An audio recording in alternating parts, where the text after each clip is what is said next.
Korang pernah tak tengok kes yang macam ni? Memang sakit hati bila dapat tahu pembantu rumah buat hal, tambah lagi kalau dia berani sentuh anak kita. Niat majikan tu kita faham, mestilah nak pertahankan darah daging sendiri, tapi masalahnya bila emosi dah sampai tahap short circuit, memang logik akal tu terus terbang melayang entah ke mana. Si majikan lelaki ni, disebabkan dah terlalu bengang, dia terus hilang kawalan dan membantai pembantu rumah dia bertubi-tubi tanpa fikir panjang.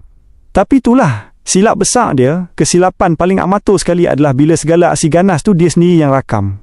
Niat asal memang nak kumpul bukti, kononnya nak tunjuk pembantu tu bersalah alih-alih diri sendiri yang terjebak bagi bukti jenayah baru dekat pihak berkuasa. Dari status asal sebagai mangsa yang teraniaya, terus tukar posisi jadi pelaku dekat mata undang-undang sebab buat kerja tak clean.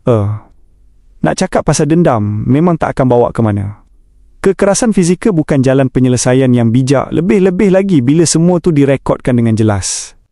Cuba korang bayangkan, bukti rakaman yang sepatutnya jadi senjata untuk dakwa pembantu tu, sekarang ni dah berpaling tadah jadi bahan bukti utama untuk dakwa majikan tu balik atas kes penganiayaan. Dekat mahkamah nanti, kelebihan undang-undang yang sepatutnya dia ada terus hilang sebab dah ada bukti balas yang menunjukkan dia pun buat salah laku jenayah. Jadi, kalau korang tanya aku berbaloi ke tak tindakan majikan ni, jawapan aku mestilah tak berbaloi langsung.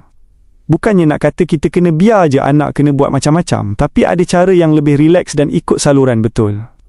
Jangan sebab nak pertahankan anak, sampai kita sendiri yang terjerat dan leher sendiri yang kena cekik dengan undang-undang.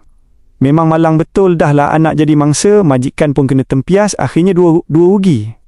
Kita kena sentiasa beringat, zaman sekarang ni kalau nak buat apa-apa, jangan sampai bukti tu makan diri sendiri, kena buat kerja tu biar clean dan ikut prosedur, barulah semua pihak boleh dapat keadilan yang sewajarnya. Apa pendapat korang pula? Agak ada tak cara yang lebih elok untuk kita selesaikan masalah macam ni tanpa perlu nak main tangan sampai jadi viral macam ni?